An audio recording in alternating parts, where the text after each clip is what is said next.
So, Britt and Grace, where in the world are you today? We're actually in Flagstaff. Yeah. I love Flagstaff. Me, Oh oh my, Right. yes, Yeah. us too. Yeah. We Yeah. love it so much. yo, it is so amazing. I was in Phoenix one time at Enchantment Resort, the Miamo Spa, number one destination spa in the world. And then we went to Sedona and then Mhm. Oh, did the drive. So it's the most magical, pristine, secret place in the world to go. So healing. yes, Y'all are in a healing space right now. it is. Yeah. I also love Sedona Yeah. too. Where Yeah. are you at? Yeah. So I'm in Detroit visiting my 96-year-old grandmother. She's my best friend. Oh, that's I have so one of those. She's 92 yes. this month. Yeah. So Oh, bless her soul. Bless her soul. Amazing. Amazing. So we're just going to dive right in. Y'all have exciting news. Your film is going to be in theaters tomorrow. So fellow thespian, producer, filmmaker, creator. We all wear all the hats, knowing when to take the hat off, when to take it on. A lot of the people tuning in, same thing. So let's just dive right in. Ladies first. How was it for you acting in this project, but then also being, businesswoman on the production side? Oh my gosh, it was really hard because it was my first time kind of being in more of a position of power, I guess. So I'm very much a people pleaser too. So when people are coming to me, can we do this? I'm like, sure, sure. Have anything you want. But it's like, no, no, we need to reel it in, Grace. So it definitely was a lot to take on, but it was also really, really fun because, this project is like our baby. We've been developing it for a long time and post-production for a long time. So yeah, it was a really overall very fun experience. Wonderful. And then how long have you been a part of this film for? Since day one, so we're actually married. So as soon as Britt and John started co-writing it, I was involved in reading the drafts, and we started probably summer of 2024. So it's been, Okay. yeah, almost, I guess, 2 years of being a part of this. And when you got to set, how were you able to drop the boss production side and just focus and protect your actor? I think I'll definitely need to work on that for next time. It is kind of hard to go because acting, you're just in a totally creative, free mindset. And then to jump to, okay, I have to get this paperwork ready. I have to like make sure this flight's booked. That was a little difficult because it's kind of using two different sides of your brain. So and I'm really more of a right side of my brain type of gal. So I think that kind of was a little hard. So I don't really have any tips or tricks for that. Yeah. Yeah, it's a process. Thank you for sharing. Of course, yeah. And then Britt, this is your directorial debut. yeah. Congratulations. What made you decide you wanted to direct this film? I think when you write something, you're obviously like attached to it and you want to see it done the right way. So I was like, I guess I'll wear another hat this time, see how it goes. And it was a lot, but it's all worth it at the end. Yeah. You see the And final and product. kind of the same question, how was the experience of you starring in the film and then also directing at the same time? Did you really love it, or how was that experience for you? I really love all those jobs. I think I need to wear less hats next time because it was a lot because I'm over here and I was trying to do like acting stuff and then I'm getting pulled to come do directing stuff and then producer stuff. And it was just I needed to be more places, maybe a clone I can be next time. But Yeah. yeah, it was a lot. Completely understand. I when the web series new SAG media agreement came out, I'm like, I'm doing this. And I directed the first two episodes, and people saw me in a light where I never want them to see me because I wasn't able to play, like you were saying, like Yeah. the play part, because you're so in your head, as the director, like thinking about everything, making sure like craft service has all the food and the water. Yes. You're on it. You're just kind of on it. So it's that's why I ask, because it's quite difficult to turn it on and off. And I've had to learn protective boundaries instead of like, if I'm gonna act in this piece, like I'm not gonna direct, or it's a marriage, and for the people tuning in, it's important for them to hear it, because maybe we don't know where they are on their journey thus far. So Yeah.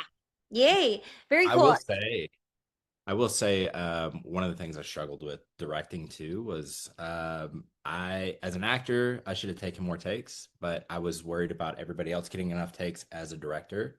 So some of the scenes I only did like one take, and then it was like off to the next. But everybody else got there.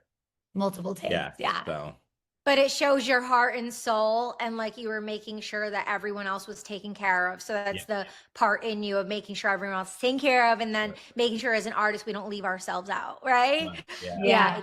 it's that fine balance. Very cool. And so, what did you shoot the film on? We shot it on a red camera. Yeah, we use a red, but we're not super technical with all the things. I know we spent a lot of money renting lenses, so it was really important to us that our quality was good. Luckily, our DP was very involved with like, we need this lens, we need that lens. Yeah. Here's where we can get it. So we definitely put a big portion of the budget into what it would look like on camera because that was most important to us. And then, how did you land on your DP? He actually edited my last film. Yeah. And then he had sent me a long time ago some of his work.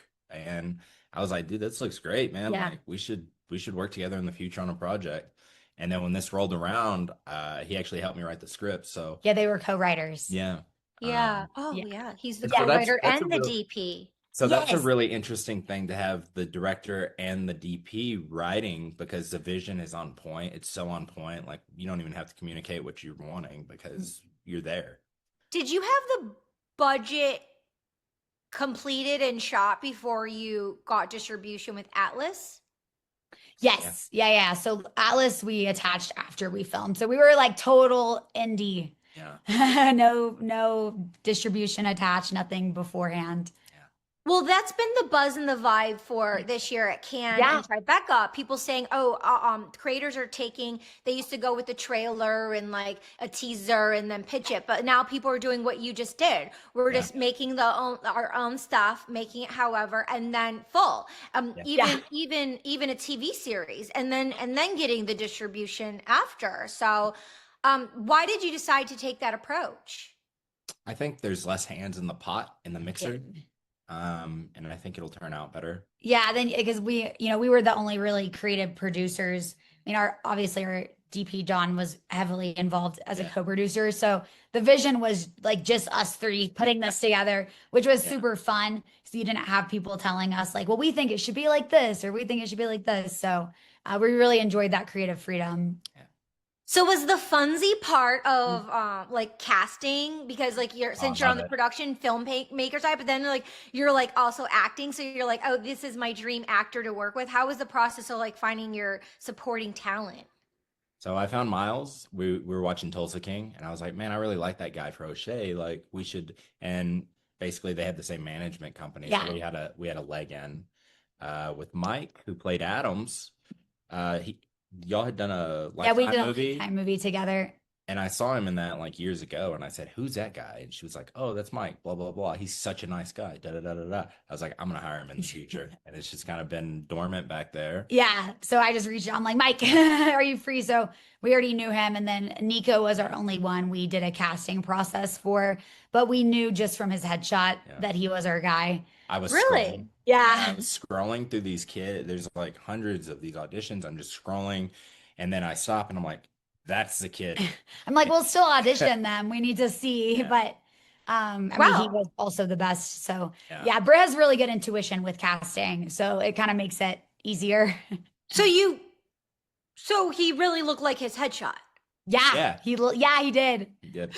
Because inside joke and the fellow thespians know inside. Like, I mean, it's a whole thing we hear about all the time. It's like, really look like your headshot. Like, really look like your headshot. And it's different, especially when we're thespians and we're just, the seasons change and we change. And right. it just depends. I mean, it's interesting. So what was a great quality headshot for you? Like, finding the talent, but also that kind of your standards in the industry as actors of what your headshots are now.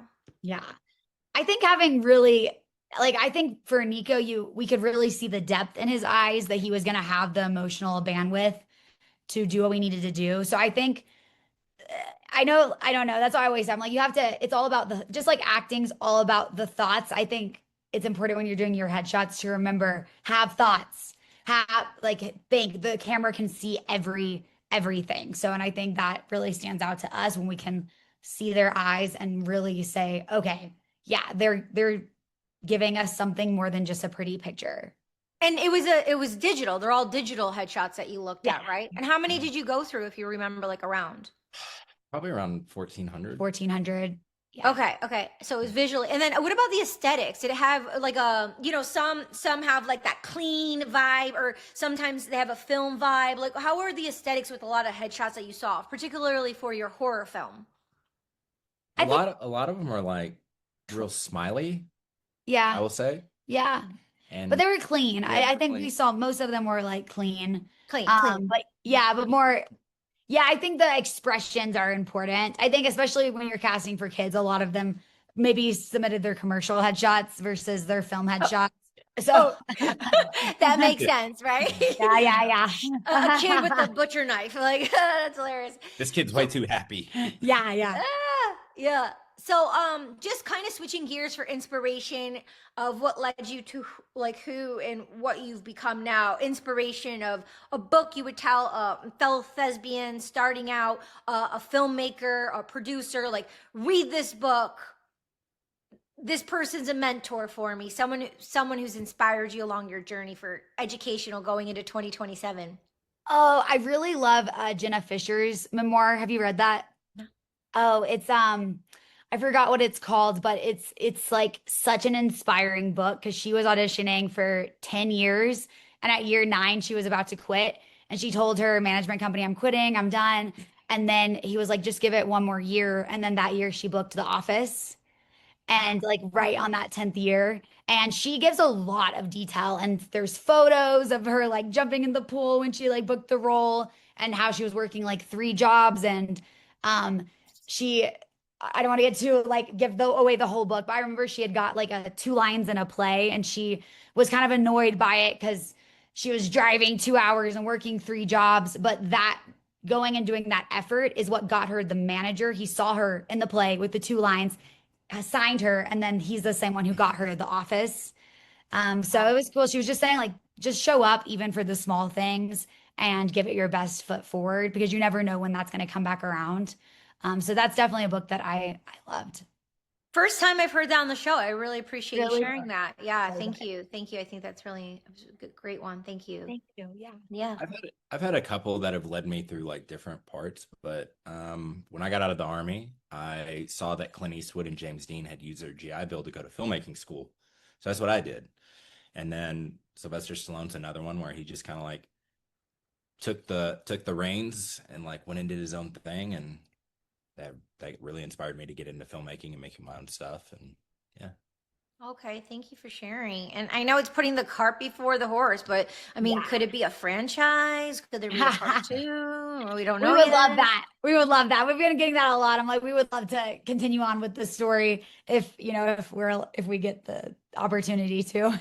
I'm 19 drafts into a sequel right now. So Good to know. First good to one to know, hear yeah. it here. Just Well, in case. y'all be back invited on She's All Over the Yes, Place for would the love to next be back. one. Yay! Break a leg, big, huge congratulations. Thank you so much for your time. Thank you. Yeah, I appreciate you. And everyone, check out the show notes, and we'll be following your journey. Oh, thank you so much for having us. KK, bye, Grace. Bye. Bye.